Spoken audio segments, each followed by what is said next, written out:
GeM TV நேயர்களுக்கு அன்பு வணக்கங்களை சொல்லிக்கொண்டு வழக்கப்போல் விநாயகப் பெருமானை வணங்கி இன்றைய 12 ராசிகளுக்கான பலன்களை காணலாம். இன்று 8/1/2025 மார்கழி மாதம் 24ஆம் தேதி குரோதி வருடம் நல்ல அருமையான புதன்கிழமை, நல்ல நாள். மார்கழி மாதத்திலே வருகின்ற கடைசி புதன்கிழமை இந்த நாள். பெருமாளை வழிபட வேண்டும். இன்றைய ஆதிக்க கிரகம் புத பகவான். பெருமாளை பரிபூர்ணமாக வழிபட வேண்டிய அற்புதமான நாள். சூரிய உதயம் இன்று காலை 6:33 சூரிய அஸ்தமனம் மாலை 5:57 அதேபோல் இன்றைய விளக்கேற்றும் நேரத்திலே மாறுதலே கிடையாது. காலை 4 மணிக்குள்ளாக விளக்கேற்ற வேண்டும், மாலையிலே 6 மணிக்குள்ளாக விளக்கேற்ற வேண்டும். இன்றைய நல்ல நேரம் காலை 9:30 முதல் காலை 10:30 வரை, அதேபோல் மாலை 4:30 முதல் மாலை 5:30 வரை. இன்றைய ராகு காலம் மதியம் 12 முதல் மதியம் 1:30 வரை. இன்றைய யமகண்டம் காலை 7:30 முதல் காலை 9 வரை. இன்றைய குளிகை நேரம் காலை 10:30 முதல் மதியம் 12 வரை. இன்றைய சுபகோரை புதன்கோரை நேரம் காலை 6 முதல் 7 வரை. இன்றைய நட்சத்திரம் 4:35 வரை அஸ்வினி, அதன் பின்பு பரணி நட்சத்திரம் வருகின்றது. இன்றைய திதி இன்று மதியம் 2:16 வரை வளர்பிறை நவமி, அதன் பின்பு தசமி திதி. இன்றைய சந்திராட்டம நட்சத்திரம் உத்திரம் நட்சத்திரத்துக்கு சந்திராட்டமம் இருக்கின்றது, கவனமாக இருக்க வேண்டும். அடுத்து நாம் காண இருப்பது 12 ராசிகளுக்கான பலன்களை. வாருங்கள் நிகழ்ச்சிக்குள் செல்லலாம். முதலாவதாக மேஷராசி அன்பர்களே, இன்று சந்திரன் உங்கள் ராசியிலேயே இருக்கின்றார். உங்கள் ராசி அதிபதி செவ்வாய் ராசிக்கு 4ஆம் இடத்திலே இருக்கின்றார். ஆகவே இன்று உங்களுக்கு மனம் மிகவும் சந்தோஷமாக இருக்கும். அலுவலகத்திலே பதவி உயர்வு, சம்பள உயர்வு போன்றவை கிடைக்கும். உடல் ஆரோக்கியம் திருப்திகரமாக இருக்கும். உங்களுடைய புதிய முயற்சிகள் எல்லாம் அற்புதமான வெற்றியை பெறும். தொட்டதெல்லாம் பொன்னாக கூடிய அற்புதமான நாளாக இன்றைய நாள் இருக்கின்றது. பண வரவு அதிகரிக்கும். பொருளாதாரம் திருப்திகரமாக இருக்கும். நண்பர்கள் மூலம் நல்ல அனுகூலம் உண்டாகும். வேலை இல்லாதவர்களுக்கு நல்ல வேலை கிடைக்கும். காரிய தடைகள் எல்லாம் விலகி நீங்கள் எடுக்கும் முயற்சிகள் அனைத்தும் வெற்றியை பெறுகின்ற நாள். நீண்ட நாட்களாக குழந்தை பாக்கியத்திற்காக காத்திருக்கின்ற தம்பதிகளுக்கு குழந்தை பாக்கியம் உண்டாகும். ஆக இன்றைய நாள் மிக சிறப்பாக இருக்கின்றது. பெருமாளை வழிபடுங்கள். வாழ்த்துக்கள். அடுத்ததாக ரிஷபராசி அன்பர்களே, இன்று சந்திரன் உங்கள் ராசிக்கு 12ஆம் இடத்திலே இருக்கின்றார். உங்களுடைய ராசி அதிபதி சுக்கிரன் ராசிக்கு 10ஆம் இடத்திலே இருக்கின்றார். ஆகவே இன்று குலதெய்வ வழிபாடு வெற்றியை தரும். வீண் வாக்குவாதங்களை எல்லாம் தவிர்க்க வேண்டிய நாள். தேவையில்லாமல் மற்றவர்களுடைய விஷயங்களிலே தலையிடவே கூடாது. யாருடைய விஷயத்திலும் நீங்களாக சென்று கருத்து சொல்லக்கூடாது. சிலருக்கு மேலதிகாரிகளால் நெருக்கடிகள் உண்டாகும். அதே போல் இந்த வாட்ஸ்அப், ஃபேஸ்புக் போன்ற விஷயங்களிலே எல்லாம் ஏதேனும் கருத்து சொல்கின்றேன் என்று கருத்து சொல்லாதீர்கள். அது உங்களுக்கே பிரச்சனையாக முடியும். தொழில் சம்பந்தமாக புதிய கடன் எதுவும் வாங்காதீர்கள். புதிதாக தொழிலிலே எதுவும் முயற்சிகளை செய்யாதீர்கள். உத்தியோக உயர்வு, பணியிட மாற்றம் போன்றவை கிடைக்கும். பொருளாதாரம் நெருக்கடியாக இருக்கின்றது. அலுவலகத்திலே வேலை பளு அதிகமாக இருக்கும். உடல் ஆரோக்கியத்திலே எச்சரிக்கையாக இருக்க வேண்டிய நாள். தொழிலில் புதிய முதலீடுகளை முற்றிலுமாக தவிர்க்க வேண்டும். ஆகவே இன்றைய நாள் அப்படி இருக்கின்றது. இன்றைய நாளிலே நீங்கள் என்ன செய்ய வேண்டும்? பெருமாளை வழிபடுங்கள். கூடவே ஆஞ்சநேய பெருமானை வழிபடுங்கள். தைரியம் கிடைக்கும். வருகின்ற பிரச்சனைகள் இல்லாமல் போய்விடும். ஆகவே ஆஞ்சநேயரை வழிபடுங்கள். பெருமாளை வழிபடுங்கள். வாழ்த்துக்கள். அடுத்ததாக மிதுன ராசி அன்பர்களே, இன்று சந்திரன் உங்கள் ராசிக்கு 11ஆம் இடத்திலே இருக்கின்றார். உங்களுடைய ராசி அதிபதி புதன் ராசிக்கு 7ஆம் இடத்திலே இருக்கின்றார். ஆகவே இன்று உங்களுக்கு சகலவிதமான பாக்கியங்களும் கிடைக்கின்ற அற்புதமான நாள். மூத்த சகோதரர்கள் மூலம் நல்ல ஆதாயம் உண்டாகும். பொருளாதாரத்திலே நல்ல வளர்ச்சி உண்டாகும். குடும்ப ஒற்றுமை சந்தோஷத்தை தரும். நண்பர்கள் மூலம் நல்ல அனுகூலம் உண்டாகின்றன. எதிர்பார்த்த பணம் கைக்கு வரும். வீடு, வண்டி, வாகன மாற்றம் ஏற்படும். குழந்தைகளால் பெருமை ஏற்படும். காரிய தடைகள் விலகும். கடன் பிரச்சனைகள் முற்றிலுமாக தீரும். வேலை இல்லாதவர்களுக்கு நல்ல வேலை கிடைக்கும். எல்லா வகையிலும் இன்றைய நாள் சிறப்பாக இருக்கின்றது. பெருமாளை வழிபடுங்கள். வாழ்த்துக்கள்.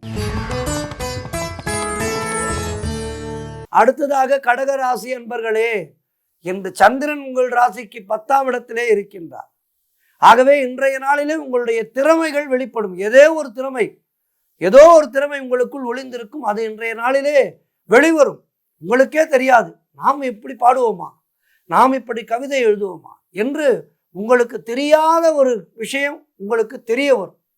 அதன் மூலம் உங்களுக்கு பெயரும் புகழும் கிடைக்கும். குழந்தை பாக்கியம் சிலருக்கு கிடைக்கும். தாய் வழி சொந்தங்களின் உதவிகள் எல்லாம் கிடைக்கின்ற அற்புதமான நாள். கடன் தொல்லைகள் முற்றிலுமாக விலகும். மனக்குழப்பங்கள் தீரும். ஒருவருக்கு மனக்குழப்பங்கள் தீர்ந்து விட்டாலே அவர் எடுக்கின்ற முயற்சிகளிலெல்லாம் வெற்றி கிடைத்துவிடும். எனவே மனக்குழப்பங்கள் தீர்ந்து உங்களுக்கு வெற்றிகள் தேடி வருகின்ற நாள் இன்றைய நாள். உத்தியோகத்திலே நல்ல மாற்றம் ஏற்படும். எதிர்பார்த்த பணம் கைக்கு வரும். பொருளாதாரம் மிகவும் திருப்திகரமாக இருக்கின்றது. உடல் ஆரோக்கியம் சிறப்பாக இருக்கின்றது. எல்லா வகையிலும் இன்றைய நாள் ஏற்றமும் மாற்றமும் சந்தோஷமும் மிகுந்த நாளாக இருக்கின்றது. பெருமாளை வழிபடுங்கள். வாழ்த்துக்கள். அடுத்ததாக சிம்ம ராசி அன்பர்களே, இன்று சந்திரன் உங்கள் ராசிக்கு 9ஆம் இடத்திலே இருக்கின்றார். உங்கள் ராசி அதிபதி சூரியன் ராசிக்கு 5ஆம் இடத்திலே இருக்கின்றார். ஆகவே இன்று உங்களுக்கு தந்தை மூலம் அனுகூலம் உண்டாகும். தந்தை அல்லது தந்தை வழி உறவுகள் மூலம் நல்ல அனுகூலம் உண்டாகும். வீடு, வண்டி, வாகன மாற்றம் ஏற்படும். உடல் ஆரோக்கியம் மிகவும் சிறப்பாக இருக்கின்றது. தொழிலில் நல்ல லாபம் ஏற்படும். அலுவலகத்திலே புதிய வாய்ப்புகள் வெற்றியை தரும். நீங்கள் நினைத்தது அனைத்தும் நல்லபடியாக நடக்கக்கூடிய அற்புதமான நாளாக இன்றைய நாள் இருக்கின்றது. கடன் பிரச்சனைகள் தீரும். சிலருக்கு குழந்தை பாக்கியம் உண்டாகும். புதிய தொழில் தொடங்கும் முயற்சிகள் வெற்றியை தரும். காரிய தடைகள் விலகும். உத்தியோக உயர்வு, பதவி உயர்வு, இடமாற்றம் போன்றவை கிடைக்கும். திருமணம் போன்ற சுபகாரிய பேச்சுவார்த்தைகள் இனிதே முடியும். நண்பர்கள் மற்றும் உறவினர்களால் நல்ல ஆதாயம் உண்டாகும். எல்லா வகையிலும் சிம்மராசியினருக்கு இன்றைய நாள் அற்புதமாக இருக்கின்றது. பொன் கிடைத்தாலும் புதன் கிடைக்காது. இன்றைய நாளிலே முயற்சிகளை எல்லாம் தொடங்குங்கள், வெற்றி பெறுங்கள். பெருமாளை வழிபடுங்கள். வாழ்த்துக்கள்.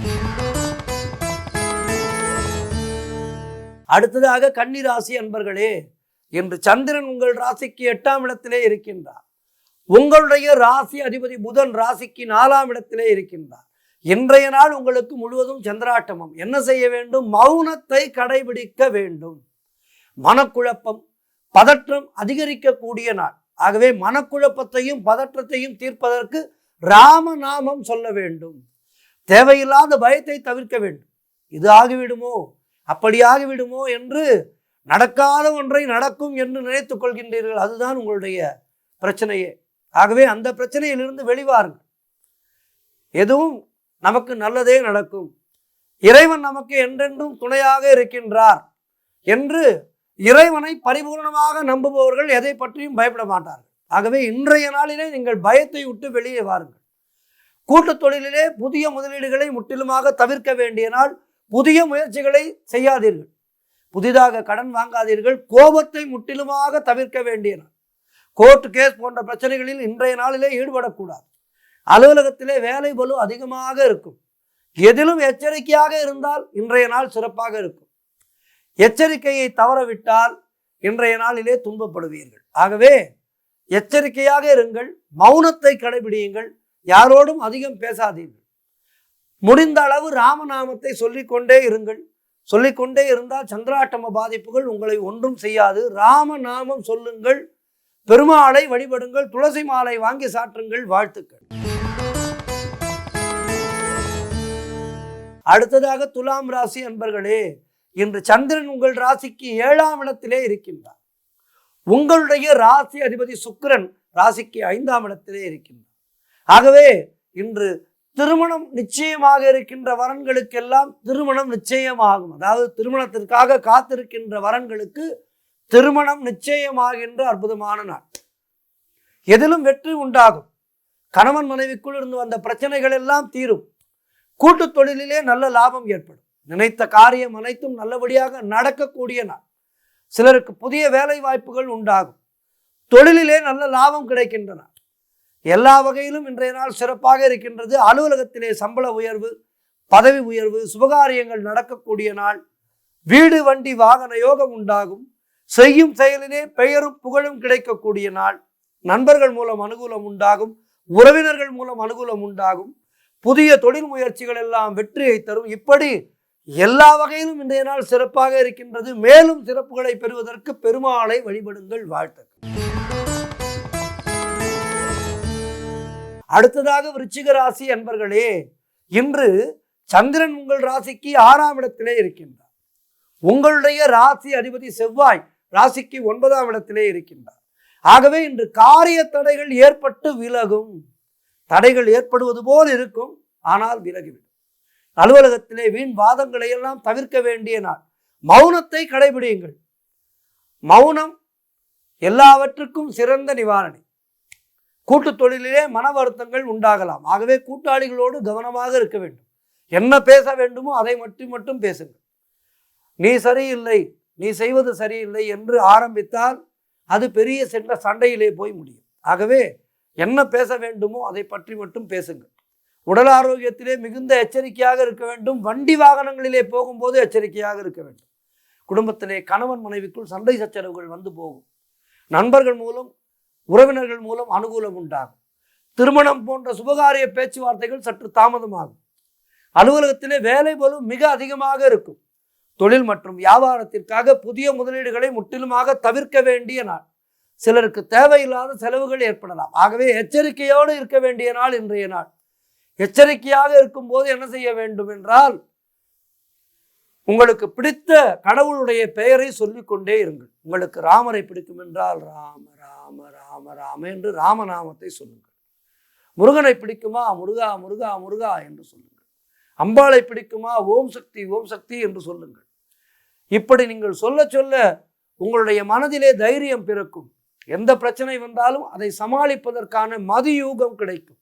ஆகவே பெருமாளை வழிபடுங்கள், இஷ்ட தெய்வத்தை வழிபடுங்கள். வாழ்த்துக்கள். அடுத்ததாக தனுசு ராசி அன்பர்களே, இன்று சந்திரன் உங்கள் ராசிக்கு 5ஆம் இடத்திலே இருக்கின்றார். உங்களுடைய ராசி அதிபதி குரு ராசிக்கு 6ஆம் இடத்திலே இருக்கின்றார். ஆகவே பதவி உயர்வோடு வேலை மாற்றம் கிடைக்கும். எப்படி? பதவி உயர்வோடு வேலை மாற்றம் எதிர்பார்த்திருக்கவே மாட்டீர்கள். மிகப்பெரிய பதவி, ஒரு 2 நிலை அலுவலகத்திலே உயர்ந்து விடுவீர்கள். தொழில் மற்றும் வியாபாரத்திலே அற்புதமான காலகட்டம். நீங்கள் செய்கின்ற முயற்சிகள் எல்லாம் வெற்றியை தரும். சொந்த தொழிலிலே இன்னொரு பிரான்ச் ஓபன் செய்வீர்கள். ஒரு கடை வைத்திருக்கின்றீர்கள் என்றால் இன்னொரு கடை பக்கத்திலேயே வருகின்றது, அதையும் திறந்து விடுவோம் என்று இன்னொரு கடை ஓபன் செய்வீர்கள். அப்படி உங்களுடைய வியாபாரம் விருத்தியாகின்ற நாள். அலுவலகமாக இருந்தால் பதவி உயர்வு, சொந்த வியாபாரமாக இருந்தால் அதிலே மிகுந்த விருத்தி போன்றவை கிடைக்கின்ற நாள். நண்பர்கள் மூலம் அனுகூலம் உண்டாகும். சுபகாரியங்கள் கைகூடி வருகின்ற நாள். சிலருக்கு புதிய வேலை வாய்ப்புகள் உண்டாகும். கடன் பிரச்சனைகள் தீரும். குழந்தைகளால் மகிழ்ச்சி உண்டாகும். உழைப்புக்கு ஏற்ற ஊதியம் கிடைக்கின்ற நாள். திடீர் பண வரவு உண்டு. கணவன் மனைவியிடையே நல்ல ஒற்றுமை ஏற்படும். அந்யோன்யமாக இருப்பீர்கள். ஆகவே இன்றைய நாள் மிக சிறப்பாக இருக்கின்றது. பெருமாளை வழிபடுங்கள். வாழ்த்துக்கள். அடுத்ததாக மகர ராசி அன்பர்களே, இன்று சந்திரன் உங்கள் ராசிக்கு 4ஆம் இடத்திலே இருக்கின்றார்.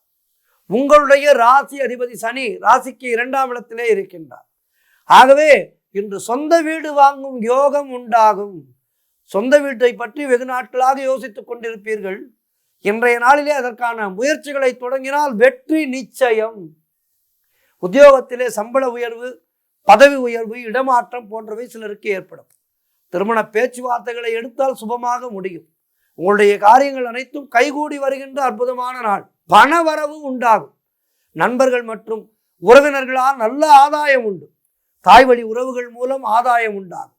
தொழிலிலே நல்ல வளர்ச்சி உண்டாகும். கணவன் மனைவியிடையே நல்ல ஒற்றுமை அதிகரிக்கும். குலதெய்வ வழிபாடு அனுகூலத்தை தரும், வெற்றியை தரும். முன்னோர்களுடைய ஆசீர்வாதம் பரிபூர்ணமாக கிடைக்கின்றன. புதிய முயற்சிகள் எல்லாம் வெற்றியை தரக்கூடிய அற்புதமான நாள் மகர ராசியினருக்கு. ஆகவே இன்றைய நாளிலே பெருமாளை வழிபடுங்கள். மேலும் வெற்றியை காணுங்கள். வாழ்த்துக்கள். அடுத்ததாக கும்பராசி அன்பர்களே, இன்று சந்திரன் உங்கள் ராசிக்கு 3ஆம் இடத்திலே இருக்கின்றார். உங்களுடைய ராசி அதிபதி சனி ராசியிலேயே இருக்கின்றார். ஆகவே இன்று நீங்கள் எடுக்கும் முயற்சிகள் எல்லாம் வெற்றியை தரும். இளைய சகோதரர்கள் மூலம் நல்ல ஆதாயம் உண்டு. குழந்தைகளுக்காக சுப செலவு செய்வீர்கள். அலுவலகத்திலே சிலருக்கு வேலை மாற்றம் ஏற்படும். பொருள் வரவு, தனலாபம் அதிகரிக்கின்ற நாள். திடீர் அதிர்ஷ்டம் சிலருக்கு கை கொடுக்கும். கூட்டு தொழிலிலே நல்ல லாபங்கள் வரக்கூடிய நாள். தொழில் மற்றும் வியாபாரத்திலே நல்ல வளர்ச்சி உண்டாகும். திருமணம் போன்ற சுபகாரிய பேச்சுவார்த்தைகள் இனிதே முடிகின்ற நாள். தந்தை உறவு வழியிலே நல்ல அனுகூலம் உண்டாகும். உடல் ஆரோக்கியத்திலே நல்ல முன்னேற்றம் உண்டாகும். கடன் தொல்லைகள் முற்றிலுமாக விலகுகின்ற நாள். ஆக கும்பராசியினருக்கு இன்றைய நாள் மிக ஏற்றமான நாளாக இருக்கின்றது. ஏமாற்றங்களை தவிர்க்கின்ற நாளாக இருக்கின்றது. அற்புதமான நாள். பெருமாளை வழிபடுங்கள். வாழ்த்துக்கள். அடுத்ததாக 12 ராசிகளிலே இறுதியான ராசி மீன ராசி அன்பர்களே. இன்று சந்திரன் உங்கள் ராசிக்கு 2ஆம் இடத்திலே இருக்கின்றார். உங்களுடைய ராசி அதிபதி குரு ராசிக்கு 3ஆம் இடத்திலே இருக்கின்றார். இன்று நீங்கள் எதிர்பார்த்த பெரிய விஷயம் நல்லபடியாக நடக்கும். தொழில் மற்றும் வியாபாரத்திலே நல்ல முன்னேற்றம் உண்டாகும். திருமணம் போன்ற சுபகாரிய பேச்சுவார்த்தைகள் இனிதே முடிகின்றன. உறவினர்களோடு இருந்து வந்த மன வருத்தங்கள் எல்லாம் தீரும். பிள்ளைகளால் பெருமை ஏற்படும். வாழ்க்கை துணையால் நல்ல மகிழ்ச்சி உண்டாகும். கடன் பிரச்சனைகள் முற்றிலுமாக தீருகின்ற நாள். பொருளாதாரம் திருப்திகரமாக இருக்கும். பழைய பாக்கிகள் எல்லாம் வசூலாகும். காரிய வெற்றிகள் உண்டாகின்ற நாள். கூட்டு தொழிலிலே நல்ல லாபம் ஏற்படும். சிலருக்கு எதிர்பார்த்த இடமாற்றம் கிடைக்கும். திருமணம் போன்ற சுபகாரிய பேச்சுவார்த்தைகள் இனிதே முடியும். புதிதாக ஏதேனும் பொருள்கள் வாங்கி சுப செலவு செய்வீர்கள். ஆக மீனராசியினருக்கு இன்றைய நாள் அற்புதமாக இருக்கின்றது. பெருமாளை வழிபடுங்கள். மேலும் நற்பலன்களை பெறுங்கள். 12 ராசியினருக்கும் இன்றைய நாள் சிறப்பாக இருக்க பிரார்த்தித்துக் கொள்கின்றேன். நன்றி. இன்றைய ஆன்மீக தகவல். கடவுள் தன்னை நம்புபவன் தன்னை நம்பாதவன் என்று வேறுபாடு பார்ப்பதில்லை. யாருக்குமே பாரபட்சம் பார்ப்பதில்லை இறைவன். இருவருடைய இதயத்திலுமே அவன்தான் ஆன்மாவாய் இருந்து கொண்டு மூச்சுக்காற்றாய் வந்து போய் கொண்டிருக்கின்றான். மூச்சில்லாவிட்டால் பேச்சில்லை. ஜீவனாகிய நாம் ஒவ்வொரு பிறவியிலும் தங்கியிருக்கும் உடல் பஞ்சபூதங்களின் கூட்டால் உருவானது. நிலம், நீர், நெருப்பு, காற்று, ஆகாயம் ஆகிய பூதங்களை கொண்டு உருவாக்கப்பட்ட இந்த உடல் இயங்குவதற்கு காற்று மிக முக்கியமான பங்கு வகிக்கின்றது. இந்த காற்று இருந்தால்தான் ஜீவன், இல்லை என்றால் சவம். அதைத்தான் நாம் சிவம் என்று சொல்கின்றோம். உள்ளே நமக்குள்ளே இயங்கிக் கொண்டிருக்கின்ற அந்த காற்றைத்தான் சிவம் என்று சொல்கின்றோம். சிவன் நமக்குள்ளே ஓடிக்கொண்டே இருக்கின்றது. அந்த இயக்கம் நின்றுவிட்டால் அனைத்துமே நின்றுவிடும். அதுதான் ஒரு திரைப்படத்திலே கூட அருமையாக பாடலிலே சொல்லியிருப்பார். நான் அசைந்தால் அசையும் அகிலம் எல்லாமே என்று. சிவன் அசைந்தால்தான் இந்த உலகமே அசையும். காமம், குரோதம், லோபம், மோகம், மதம், மாச்சரியம் என்ற உணர்ச்சிகளினுடைய கட்டுப்பாடின்றி போனால் அது இதயத்தை பாதித்து உயிர்களை மரணத்துக்கு கொண்டு சென்று விடுகின்றது. இந்த 6 குணங்களை கட்டுப்படுத்தி நமக்கு பயன்படுகின்ற வகையிலே நன்மை அளிக்க வேண்டும் என்றால் அவைகளை தன்னுடைய கட்டுப்பாட்டில் வைத்திருக்கும் இறைவனை நாம் சரணடைய வேண்டும். ஏனென்றால் இவற்றையெல்லாம் ஆளுபவன் அவன்தானே. அவனை நாம் சரணடைந்து விட்டால், அனைத்துமே இறைவன்தான் என்று நாம் நம்பிவிட்டால், அவன்தான் நம்மை இயக்கிக் கொண்டிருக்கின்றான் என்று நாம் தெளிந்து விட்டால் நமக்கு எந்த விதமான பிரச்சனையும் இருக்காது. இதனை சொல்வதற்கு ஒரு அருமையான கதை சொல்கின்றேன். இந்த கதை நம்ம எல்லோருக்குமே மிக உபயோகமான ஒரு கதையாக இருக்கும். ஒரு பெரிய மகாராஜா இருந்தார். அந்த மகாராஜாவுக்கு ஒரு தம்பி இருந்தார். இருவரும் இந்த மன்னர் மிக சிறப்பாக ஆட்சி செய்து கொண்டிருக்கின்றார். ஆட்சி மிக நன்றாக சென்று கொண்டிருக்கின்றது. மக்கள் எல்லோரும் இன்பமாக வாழ்ந்து கொண்டிருக்கின்றார்கள். அப்போது இந்த மன்னருக்கு திடீரென ஒரு யோசனை. எல்லாவற்றையும் விட்டுவிட்டு ஒரு 6 மாத காலம் தவம் செய்ய போக வேண்டும். அதற்கு பொறுப்புகளை ஒருவரிடம் கொடுக்க வேண்டும் அல்லவா? யாரிடம் கொடுக்கலாம்? தம்பியிடம் கொடுத்து விடலாம். தம்பியிடம் கொடுத்து விட்டு நாம் நிம்மதியாக வனாந்திரம் சென்று தவம் செய்து விட்டு வரலாம். ஒரு ஓய்வு, எப்படிப்பட்ட வேலைக்கும் ஓய்வு தேவை அல்லவா? ஓய்வெடுக்க வேண்டும் என்ற மன்னர் நினைக்கின்றார். நினைத்து தம்பியிடம் சொல்கின்றார், தம்பி, நான் சற்று ஓய்வெடுத்து வருகின்றேன். கொடுத்து விட்டு செல்கின்றார். ஆண்டுகள், அதாவது 6 மாதம் என்று போனவர் 12 ஆண்டு காலம் சென்று விடுகின்றது. இவர் தன்னையே மறந்து தியானத்திலே இருந்து விட்டார். 12 ஆண்டுகளுக்கு பிறகுதான் இவருக்கு தன்னிலை தெரிகின்றது. ஆஹா, ராஜ்யத்தை விட்டு விட்டு வந்து விட்டோம், சென்று பார்ப்போம் என்று தம்பியிடம் வருகின்றார். தம்பியிடம் வந்து, தம்பி நான் வந்து விட்டேன் என்கின்றார். தம்பி இவரை அலட்சியமாக பார்க்கின்றார். யார் அது? நான் உன்னுடைய அண்ணன், ராஜ்யத்தை கொடுத்து விட்டு சென்றேன் அல்லவா, 6 மாதத்திலே வருகின்றேன் என்றேன், ஆனால் நீண்ட நெடுங்காலம் எடுத்துக்கொண்டு விட்டேன், இப்போது வந்திருக்கின்றேன் என்கின்றார். தம்பியோ, இந்த ராஜ்யத்தை எப்படி செய்து வைத்திருக்கின்றேன் பார்த்தீர்களா, உங்களுக்கு எப்படி நான் திருப்பி கொடுக்க முடியும் ராஜ்யத்தை, சென்று வாருங்கள் என்கின்றார். இவர் தவம் செய்து தவம் செய்து தவம் செய்து தனக்குள்ளே இறைவனை அப்படியே ஏந்தி கொண்டு விட்டார்.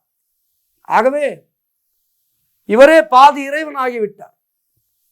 ஆகவே சரியப்பா, ஆட்சியை நடத்து, நான் சென்று வருகிறேன் என்று போகின்றார். இவர் போனவுடன் அன்றிலிருந்தே ஆட்சியிலே நிறைய பிரச்சனைகள், ஏகப்பட்ட பிரச்சனைகள் வருகின்றன. மன்னருக்கு ஒன்றுமே புரியவில்லை. என்ன ஆயிற்று? இதுவரை எல்லாமே சுகமாக போய்கொண்டிருந்தது, திடீரென்று பூகம்பம் வருகின்றது, திடீரென்று பேய் மழை கொட்டுகின்றது. என்ன காரணம்? மன்னருக்கு ஒன்றும் புரியவில்லை. உடனே சபையோர் அத்தனை பேரையும் அழைக்கின்றார். பண்டிதர்கள், ஜோதிட சிரோன்மணிகள், மந்திரிகள் என எல்லோரையும் அழைத்து காரணத்தை கேட்கின்றார். என்ன காரணம்? 12 ஆண்டுகளாக சிறப்பாக இருந்த இந்த நாட்டிலே இப்போது மக்கள் துன்பப்படுகின்றார்களே, என்ன காரணம்? இதற்கு நான் என்ன செய்ய வேண்டும் என்கின்றார். அப்போது எல்லோரும், யாராக இருந்தாலும் தைரியமாக சொல்லுங்கள் விஷயத்தை என்று மன்னர் கேட்கின்றார். அவருக்கு மக்களின் மேல் பாசம் இருக்கின்றது. அந்த மன்னருக்கு கேட்கின்றார், மக்கள் துன்பப்படக்கூடாது, ஆகவே என்ன செய்ய வேண்டும் சொல்லுங்கள் என்கின்றார். உடனே ஒரு பண்டிதர் எழுந்து சொல்கின்றார், ஐயா மன்னிக்க வேண்டும், இதற்கு நீங்கள் தான் காரணம். என்னவென்றால், உங்களுடைய சகோதரர் உங்களிடம் கொடுத்து வைத்திருந்த ராஜ்யத்தை நீங்கள் நடத்தினீர்கள். அவர்களுடைய உத்தரவுப்படி நீங்கள் நடத்தி வந்த காலம் வரை அது நல்லபடியாக சென்றது. எப்போது அவருடைய ராஜ்யத்தை நீங்கள் அவரிடம் கொடுக்க மறுத்தீர்களோ அன்றிலிருந்து உங்களுக்கு பிரச்சனை துவங்கியது. காரணம், பூமி பாதா கெட்டவைகளை பொறுக்க மாட்டார்.